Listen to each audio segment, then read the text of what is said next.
असम के बक्सर जिले के एक गांव से आज सुबह 9 और लाशें बरामद की गई। हिंसा में मरने वालों की संख्या 30 से पार पहुंची।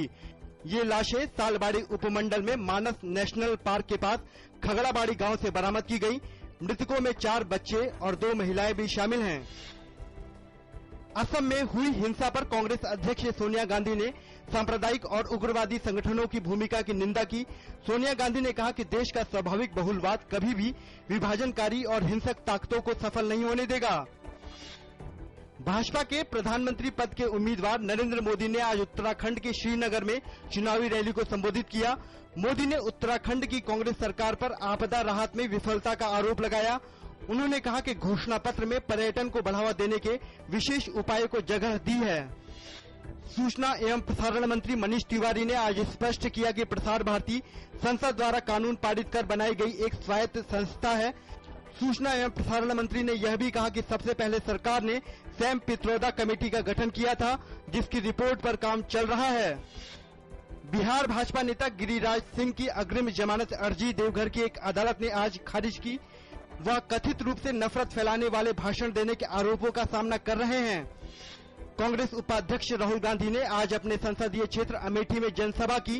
भाजपा की ओर से प्रधानमंत्री पद के उम्मीदवार नरेंद्र मोदी पर उद्योगपतियों को फायदा पहुंचाने का आरोप लगाते हुए राहुल गांधी ने कहा कि भाजपा की नीतियां आम आदमी के हित की नहीं हैं। उत्तर प्रदेश में निष्पक्ष चुनाव के लिए भाजपा नेता अमित शाह ने मतदान केंद्रों पर अर्धसैनिक बलों की तैनाती बढ़ाने की मांग की है। उन्होंने कहा कि पिछले चरण के चुनाव में मिली थी ढेरों शिकायतें। सपा के महासचिव रामगोपाल यादव ने यूपी में मतदान के दौरान गड़बड़ी के अमित शाह के आरोपों पर पलटवार किया। उन्होंने कहा कि भाजपा खराब प्रदर्शन करने जा रही है और इसीलिए अनर्गल बयानबाजी कर रही है। बीजेपी ने पश्चिम बंगाल में छठे चरण के चुनाव में गड़बड़ी की शिकायत चुनाव आयोग से की है। आज बीजेपी के शिष्टमंडल ने चुनाव आयोग पहुंचकर इस मामले के सभी पहलुओं की जानकारी दी। हाल ही में पाकिस्तानी सेना अध्यक्ष के दिए गए बयान पर विदेश मंत्री सलमान खुर्शीद ने जताई कड़ी प्रतिक्रिया। विदेश मंत्री ने कहा कि कश्मीर एक पुराना विषय है जो इतिहास के पन्नों में दब चुका है। उन्होंने कहा कि बयान जिस संदर्भ में उठाया गया है उसे हम नकारते हैं।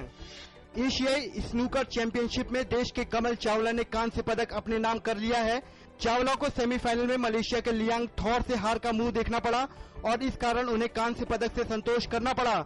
एशियन चैंपियनशिप में चावला का ये पहला पदक रहा। पूर्व फर्राटा विश्व रिकॉर्डधारी अमेरिका के टाइसन गे पर प्रतिबंधित दवाओं के सेवन का दोषी पाते हुए 1 साल का प्रतिबंध लगाया गया है।